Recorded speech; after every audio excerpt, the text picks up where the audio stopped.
नमस्कार। अपने बीच भारतीय जनता पार्टी की प्रखर नेत्री और केंद्रीय मंत्री श्रीमती स्मृति ईरानी जी आपको संबोधित करेंगी। बगल में हमारे राष्ट्रीय मीडिया प्रमुख, मुख्य प्रवक्ता और राज्यसभा सांसद माननीय अनिल बलूनी जी हैं। मेरा विनम्र निवेदन है आदरणीय स्मृति ईरानी जी से कि आपको संबोधित करें। Namaskar. The man who broke the Bank of England, a man who is known and designated so by a nation as an economic war criminal, has now pronounced his desire to break the Indian democracy. As you all know, George Soros, an international entrepreneur who hedges bets against many countries, has now declared his ill intentions to intervene in the democratic processes of India. That George Soros wants a government which is pliable to his needs is more than evident from his statements. That he has pronounced funding of over $1 billion, particularly to target leaders like Prime Minister Modi, is significant. As a Karyakarta of the Bharatiya Janata Party, this is an appeal to every Indian citizen. Every 5 years, we all democratically elect a government to serve the needs and aspirations of India. We as a nation state, during COVID, became the pharmacy to the world. We as a nation state are witness how Prime Minister Modi has ensured food security for 800 million Indians. We as a nation state are witness to the Amrit Kal budget, which has the highest allocation for defense. We as a nation state are, together with Prime Minister Modi, laying the foundation for the future of our country that will not only inherit our dreams, but a resilient and stronger economy. It is to be highlighted that when India rose to the 5th largest economy of the world, when the President of the United States of America, the Prime Minister of England, the President of France, publicly extended gratitude to the Indian Prime Minister and India for enabling employment not only in India, but also these 3 designated nations. Such is a time where the imperialistic intentions of an entrepreneur come to light. Today, as a citizen, I call upon every individual and organization, societal or political, to denounce the intention of this individual who seeks to demonize our democracy, weaken our democratic interests, and who brings an onslaught to the economy of India, all so that he can personally gain. Those who Mr. Soros finds pliable need to know that India has defeated imperialistic designs before and shall do so again. Those who support Mr. Soros need to know that democracy has prevailed in India and will continue to do so. And particularly as a Karyakarta of the Bharatiya Janata Party, these designs to weaken Indian democracy will be met with the might of India under the leadership of Prime Minister Narendra Modi. आज देश की जनता को एक नागरिक होने के नाते आह्वान करना चाहती हूं। एक विदेशी ताकत जिसके केंद्र बिंदु में है एक व्यक्ति जिनका नाम है जॉर्ज सोरोस। उन्होंने ऐलान किया है कि वो हिंदुस्तान के लोकतांत्रिक ढांचे पर चोट करेंगे। उन्होंने ऐलान किया है कि वो प्रधानमंत्री मोदी को अपने वार के मुख्य बिंदु बनाएंगे। उन्होंने ऐलान किया है कि उनके चलते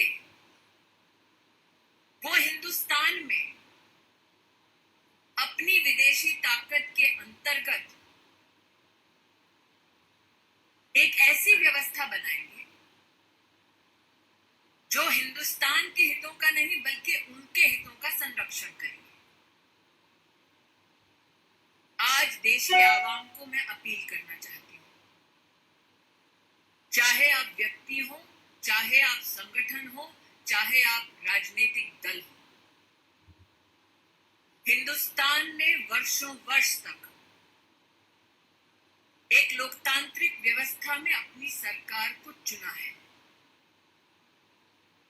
जॉर्ज सोरोस का ये ऐलान कि वो हिंदुस्तान में मोदी को झुका देंगे, हिंदुस्तान की लोकतांत्रिक ढांचे से चुनी हुई सरकार को ध्वस्त करेंगे, उसका मुंहतोड़ जवाब हर हिंदुस्तानी को देना चाहिए।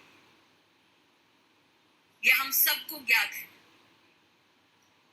कि जब विश्व में इस बात की चर्चा थी कि कोविड में हिंदुस्तान का क्या हश्र होगा, तो प्रधानमंत्री मोदी ने 80 करोड़ नागरिकों की खाद्य सुरक्षा की दृष्टि से हर गरीब तक अनाज पहुंचाया। जब विश्व में ये चर्चा थी कि कोविड में हिंदुस्तान वैक्सीन और दवाई की दृष्टि से अपना संरक्षण कैसे कर पाएगा, तब प्रधानमंत्री मोदी जी के नेतृत्व में 200 करोड़ वैक्सीन की डोजेज न सिर्फ हिंदुस्तानियों को मिली मुफ्त, बल्कि साथ ही 160 देशों की सहायता हिंदुस्तान ने की। हिंदुस्तान इस बात का साक्षी है कि अमृतकाल का ये बजट भारत की रक्षा प्रणाली के लिए सबसे ज्यादा आवंटन करता है। आज जब भारत को अमेरिका के राष्ट्रपति, फ्रांस के राष्ट्रपति, इंग्लैंड के प्रधानमंत्री आभार व्यक्त करते हैं कि उनके देशों में हिंदुस्तान और हिंदुस्तानियों की वजह से आज आर्थिक संबंध और मजबूत हो रहे हैं। जब भारत विश्व की 5वीं सबसे बड़ी अर्थव्यवस्था बनकर उभर रही है, हिंदुस्तान के लोकतांत्रिक ढांचे में हस्तक्षेप करने का ऐलान करने वाले जॉर्ज सोरोस को एक स्वर में हम जवाब दें कि लोकतांत्रिक परिस्थितियों में लोकतांत्रिक ढांचे से चुनी गई हिंदुस्तान की सरकार और हिंदुस्तान के प्रधान सेवक नरेंद्र मोदी ऐसे गलत इरादों के सामने सर नहीं झुकाए। जब जब हिंदुस्तान को चुनौती दी गई, हमने विदेशी ताकतों को पहले भी हराया है, आगे भी हराते रहेंगे।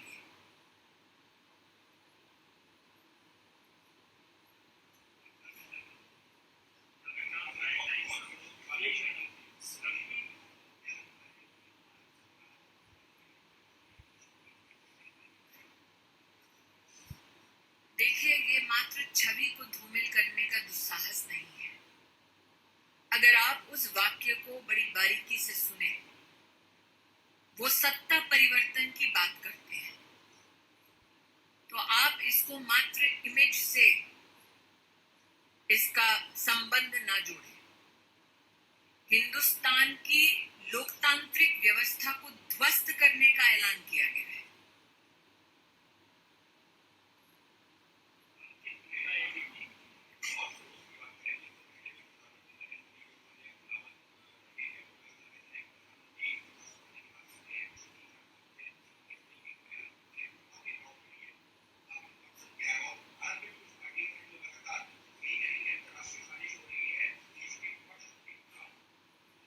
मैं इतना ही कहना चाहूंगी, उनके अगर अपने शब्दों को आप देखें तो वो चाहते हैं कि उनकी विदेशी व्यवस्था जो सरकार सहयोग करे, ऐसी सरकार हिंदुस्तान में उचित है। नरेंद्र मोदी जी का बार बार और हिंदुस्तानियों का बार बार ये कथन रहा है कि हमारी सरकार हमारे हितों का संरक्षण करेगी, हमारी सरकार हमारी व्यवस्थाओं को सुदृढ़ करेगी और हम ह्यूमन सेंट्रिक ग्लोबलाइजेशन में विश्वास करने वाले देशवासी हैं। लेकिन जॉर्ज सोरोस का जो ऐलान हुआ है, वो ऐलान आप निश्चित रूप से बारीकी से समझें। वो हमारी डेमोक्रेसी को ध्वस्त करने का ऐलान मात्र इसलिए करते हैं ताकि उनके हैंड पिक्ड लोग सरकार चलाएं।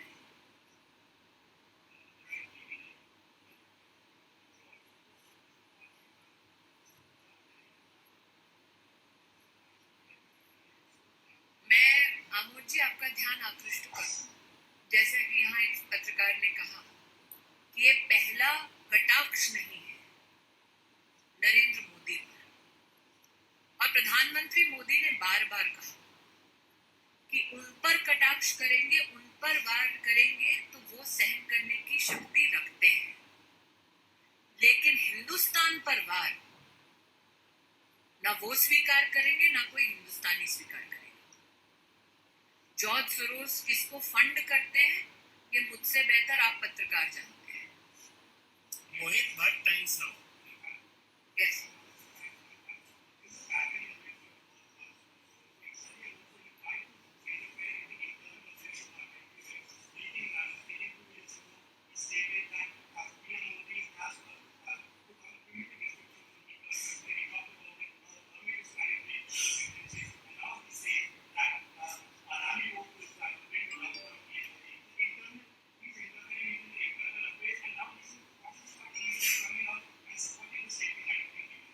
I will only say this.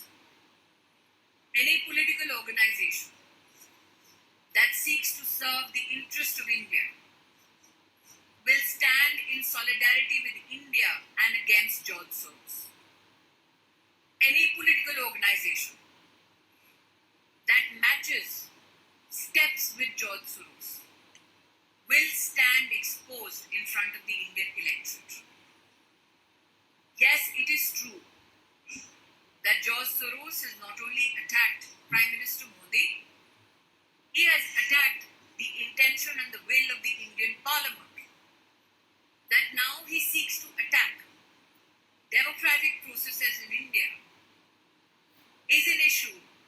I find no political organization that is constitutionally steeped in protecting Indian interests can support.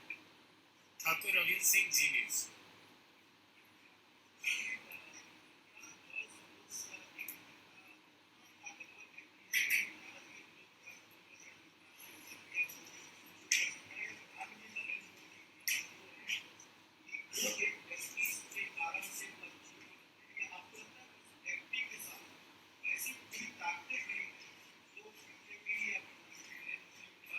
मैं दोबारा रविंद्र जी, क्योंकि आपका विस्तार से विश्लेषण आपने किया है, 2-3 चीजें आपके सम्मुख रखना चाहूंगी बड़ी विनम्रता से।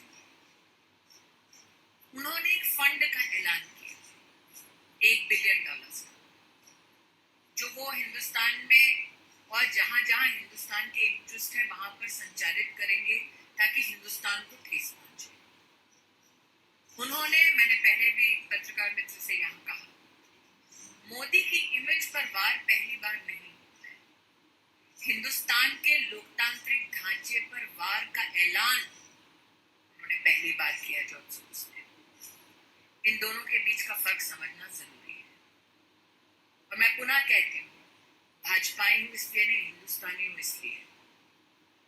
ये एक विषय है जिस पर किसी भी राजनीतिक दल का किसी और राजनीतिक दल के साथ मतभेद नहीं हो सकता, क्योंकि ये आक्रमण, this war is trying to be mounted against India, and what stands between that war and our country's interests is Prime Minister Modi.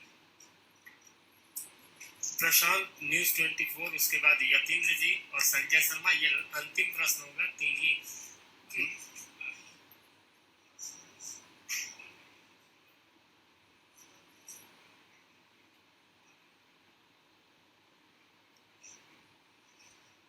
मैं इतना ही कहूंगी कि क्योंकि मैं किसी एजेंसी की प्रतिनिधि नहीं हूँ, इसलिए एजेंसीज की ओर से नहीं कहना चाहूंगी। लेकिन हाँ, निश्चित रूप से जब हिंदुस्तान की सॉवरेन राइट्स के ऊपर कोई प्रहार करने का प्रयास करता है, तो जो अधिकृत संस्थाएं हैं वो निश्चित रूप से कार्रवाई करती हैं।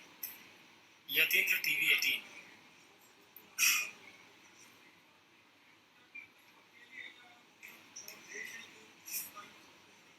मैं इतना ही कहूंगी कि जिन जिन को वो पैसा पहुंचाते हैं, ये उनके लिए संदेश है कि आप चाहे इन इरादों के साथ वो पैसा प्राप्त करते हो कि आप हिंदुस्तान को कमजोर कर देंगे, लेकिन हिंदुस्तान नरेंद्र मोदी के नेतृत्व में ना कमजोर होगा, ना झुकेगा, बल्कि आगे ही बढ़ता जाएगा। अंतिम प्रश्न है लोकमत से संजय शर्मा।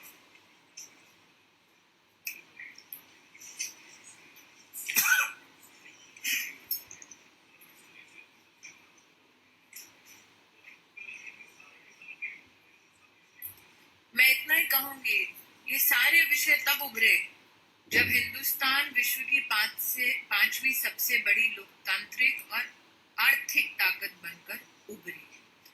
और मुझे लगता है कि हाल में, दोबारा कहती हूँ, चाहे वो राष्ट्रपति अमेरिका के हों, चाहे वो यूके के प्रधानमंत्री हों, चाहे वो राष्ट्रपति फ्रांस हों, उन्होंने हिंदुस्तान और प्राइम मिनिस्टर मोदी की जो सराहना की कि उनके देशों में आज आर्थिक व्यवस्था को हिंदुस्तान के साथ समन्वय में हम लोग एक सृजन देख रहे हैं, एक नए भारत के निर्माण को देख रहे हैं। उस सराहना के बाद तिलमिलाहट जो है वो जॉर्ज सोरोस के इस एक स्टेटमेंट से सामने आती है। जॉर्ज सोरोस जैसे व्यक्ति चाहते हैं कि एक कमजोर देश हो, जिसमें कमजोर सरकार हो, जो उनके दिशा निर्देश अनुसार चले। ये नया हिंदुस्तान है, कमजोर नहीं है। बहुत बहुत धन्यवाद।